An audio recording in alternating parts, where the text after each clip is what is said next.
आंखों में आंसू लिए हुए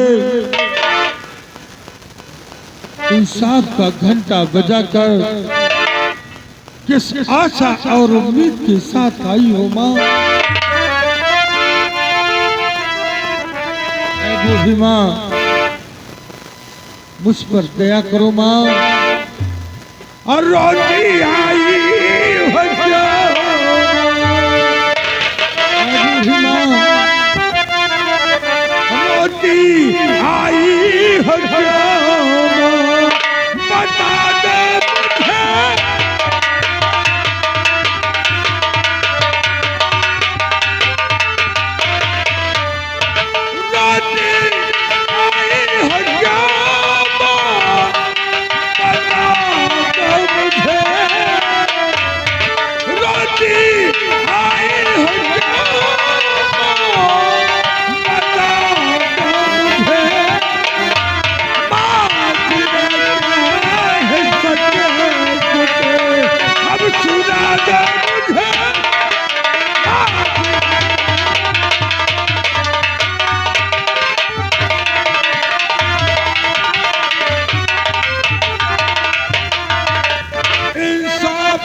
घंटा बजाकर आ गई दरबार हो।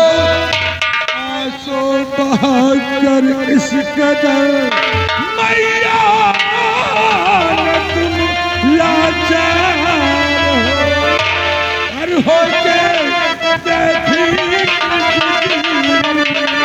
अब सुना दो मुझे।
लुट गई राजन, लुट गई।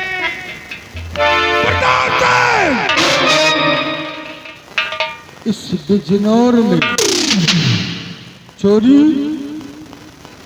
वो कौन सा कमीना है जिसको अपनी मौत का भय नहीं है? अरे भैया, वो कौन कमीना है जिसने बूढ़ी माँ के घर चोरी करके आपके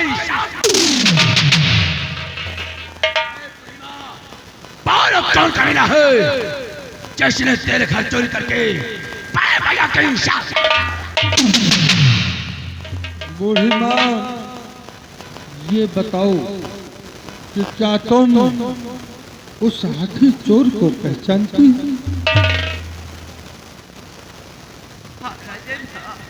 अगर पहचानती हो माँ, उस कमीनी का नाम मुझे बताओ। अगर मैंने उसके दोनों हाथ न कटवा दिया तो मेरा नाम उदय सिंह नहीं है माँ। मुलाजी, आपकी ही दरबार का है। मेरे दरबार का? प्रताप दरबार की कर्मचारी अब चोरी करेंगे? बड़े भैया, वो कौन कमीना है जो राज दरबार में रहते हुए आपके इंसाफ से खौफ नहीं खाया। मेरा हुआ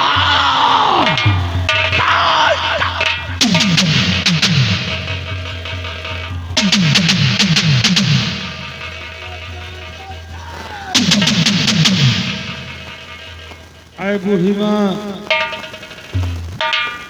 ये बताओ कि उस कमीने का नाम क्या है? शिवराम सिपाही उसका नाम है। वही नाम है। बैठ जाओ, बैठ जाओ बूढ़ी माँ, तुम्हारे साथ इंसाफ अवश्य होगा।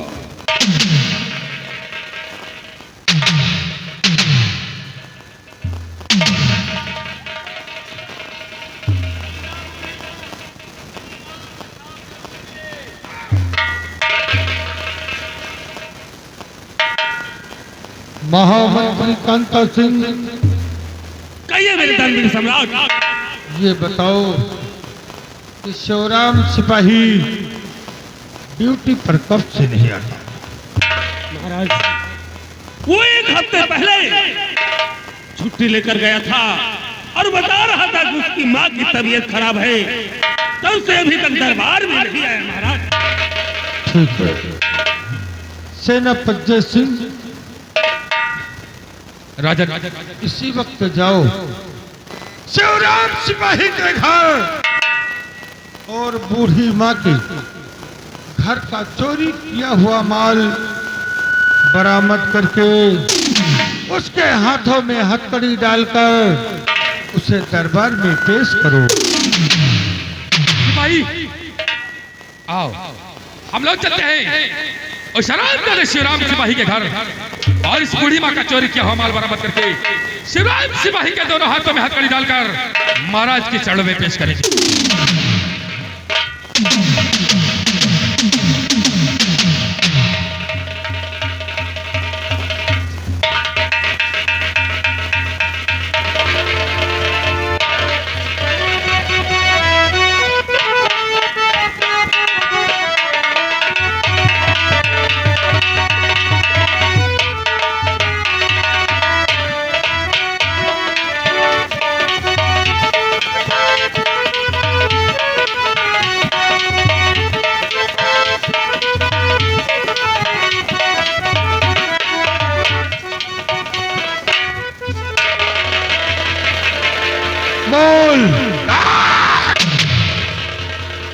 बोल कमीने, शिवराम सिपाही इस बूढ़ी माँ के घर चोरी क्यों किया?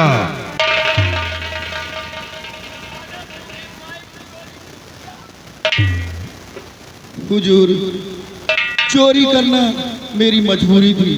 कौन सी मजबूरी थी तेरी? मेरी माँ बहुत बीमार है। अगर चोरी मैं न करता तो मेरी माँ मर जाती। हुजूर। चुप! नालायक! दुनिया में क्या जिसकी भी माँ की तबीयत खराब होती है वो चोरी करके ही इलाज करवाता है? अगर तू दरबार में किसी से बताया होता तो तुझे चोरी करने की जरूरत ना पड़ती। तेरी सजा मुकर्रर हो गई है शिवराम। तेरे दोनों हाथ काट लिए जाएंगे।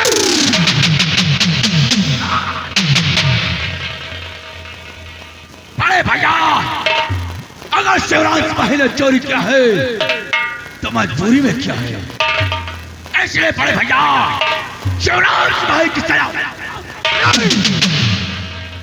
नहीं प्रताप सिंह, नहीं।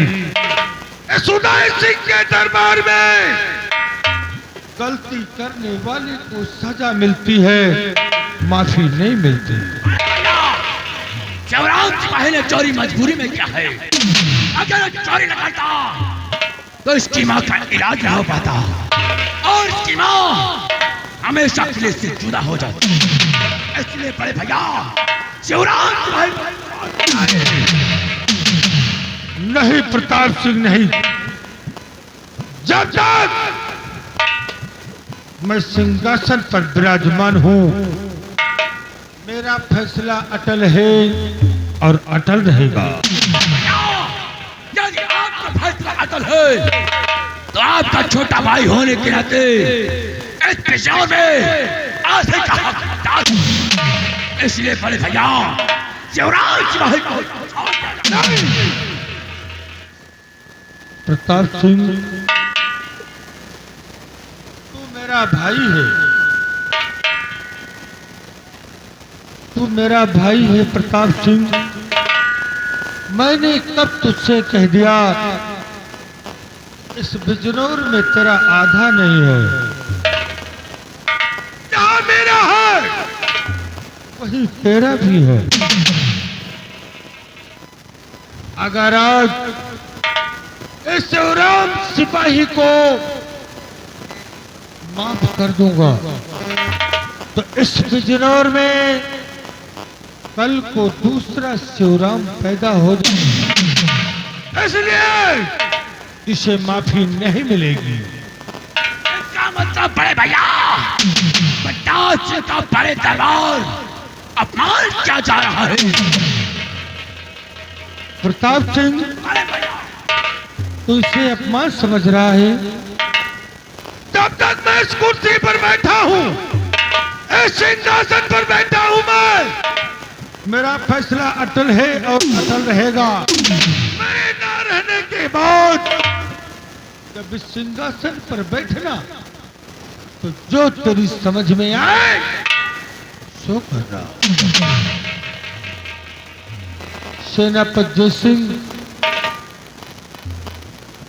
राजन ले जाओ शिवराम सिपाही को, इसके दोनों हाथों को काटकर दरबार में पेश करो। आप क्या क्या क्या पालन होगा राजन?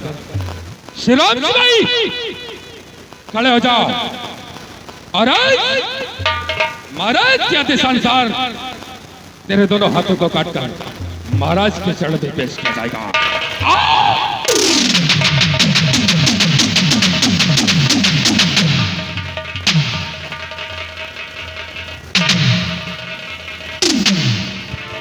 शिवराम सिपाही अपने दोनों हाथों को आगे बढ़ाओ और अपने दोनों हाथ मुझे दे दो। बड़ा शिवराम। नहीं नहीं नहीं। या हरामखोर, तेरी यही सजा होनी चाहिए। महाराज जी ने बहुत अच्छा फैसला किया, ईश्वर की तेरे दोनों हाथों को कटवा लिया। और हाँ, आज के बाद बिजनौर में ऐसी हरकत करने की कोई जरूरत नहीं करेगा। जय श्री राम।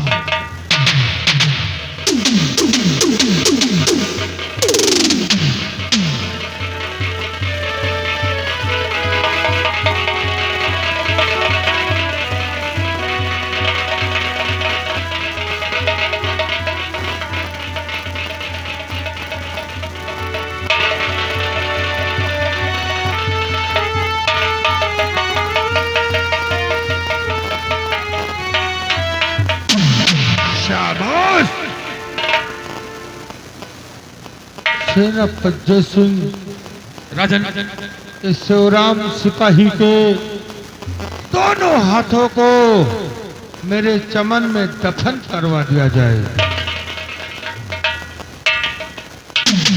सिपाही, अरे भाई साहब,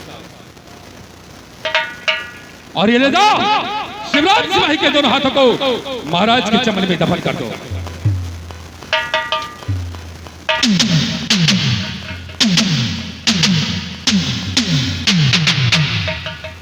बूढ़ी माँ, अपना चोरी किया हुआ माल चेक कर लो।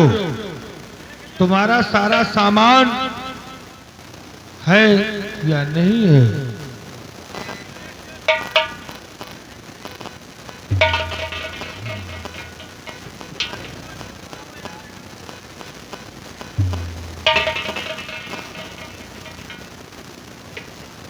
सारा सामान है।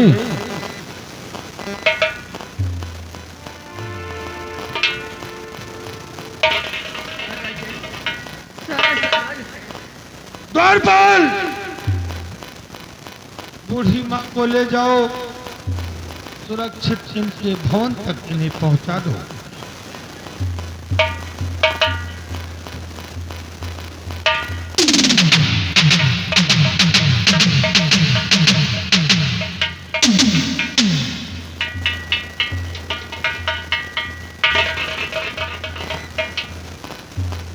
राजन, क्या बात आज ये सेनापति जयसिंह आपसे कुछ कहना चाहता है। राजन, क्या बात है जयसिंह? राजन, काफी दिन गुजर गए इस बिजनौर सेवा सरहद पर ड्यूटी देते हुए, लेकिन राजन आज मेरी हार्दिक इच्छा है कि मैं अपनी बीवी बच्चों से मुलाकात करूं। राजन, इसलिए मुझे 2 दिन का अवकाश चाहिए। सेनापति जयसिंह, जैसा कि तुम जानते हो कि तुम्हारी जरूरत हर वक्त मुझे रहती है, इसलिए तुम्हें 2 दिन का अवकाश नहीं मिलेगा। तुम्हें 2 घंटे का अवकाश मिलेगा। जाओ, 2 घंटे में अपने बीबी व बच्चों से मुलाकात करके बिजनौर की सीमा सरहद पर पहुंच जाना।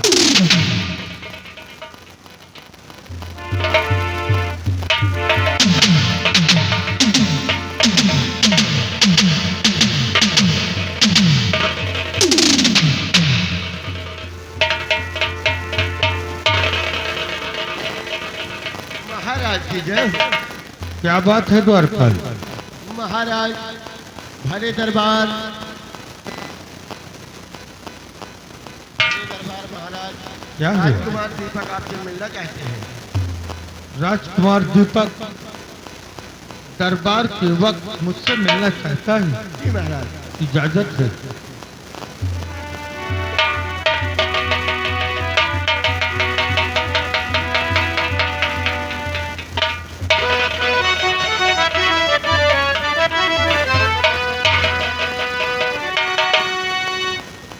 पिता चरण में आपके लाल झुकाए,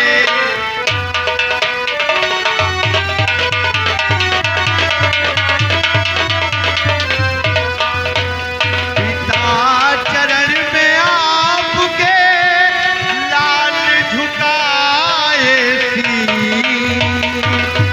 बल बुद्धि नित दिन बढ़े,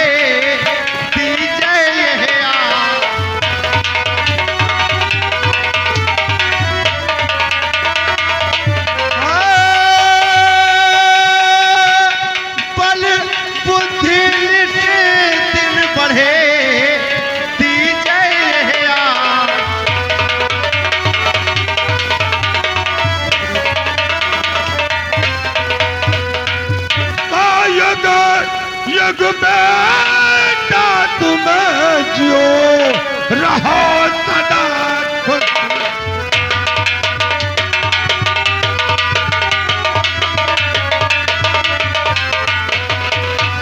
युग युग बेटा तुम्हें जियो रहो सदा खुशहाल। हर पूरा करे मन कामना और करे भजन।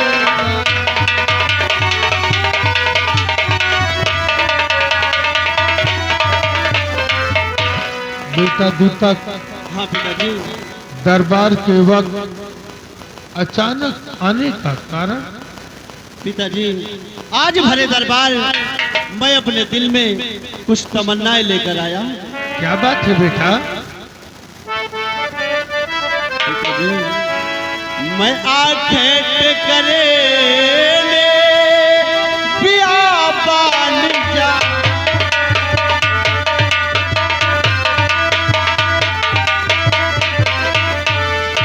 मैं आखेट करने बियाबान जाऊं, पिताजी पिला सकी हिरन मारना।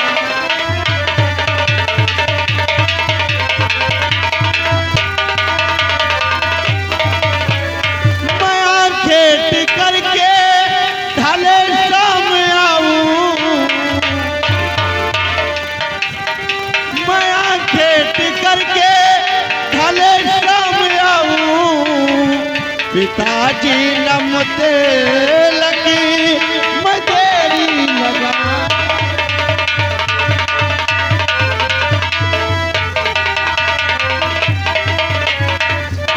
पिताजी, आज मेरे दिल में यही तमन्ना है कि हम बियाबान में जाकर शिकार खेलें। और पिताजी आपकी क्या? बेटा दीपक, हाँ पिताजी। तू तो जानता है कि तेरे सिवा इस दुनिया में मेरा है ही कौन। क्यों नहीं पिताजी? शिकार खेलने जाना है, शौक से जाओ बेटा, लेकिन याद रखना वो कौन सी बात है पिताजी? आतंक चारों तरफ अपना पैर पसार रहा है। क्या कहा पिताजी? आतंक चारों तरफ अपना पैर पसार रहा। हाँ बेटा, इसलिए सूर्य अस्त होने से पहले महल में वापस आ जाना। पिताजी जैसा आपका आदेश ये राजकुमार दीपक पालन करेगा पिताजी। लेकिन पिताजी बोलो। मेरे साथ में दरबार से एक सिपाही भेज दिया गया। जिस सिपाही को चाहो तुम अपने साथ ले जा सकते हो बेटा। पिताजी मेरे साथ में विशैला को भेज दिया। विशैला, राजकुमार दीपक की सुरक्षा के लिए तुझे राजकुमार दीपक के साथ जाना है।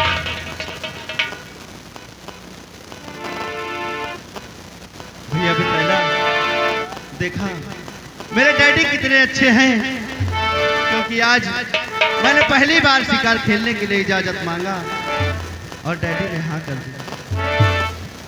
पिताजी कि तुमसे बना मेरा जीवन, तुमसे बना मेरा जीवन, ये सुंदर सपन होना, कभी मुझसे खफा न होना, तुम मुझसे जुदा न होना।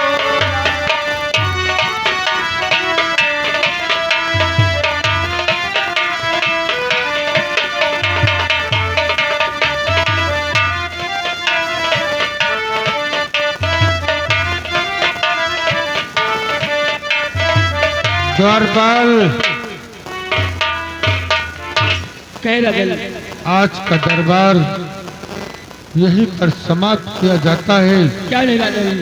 कल पुनः समय पर सभी दरबारी, सभी कर्मचारी दरबार में उपस्थित हों।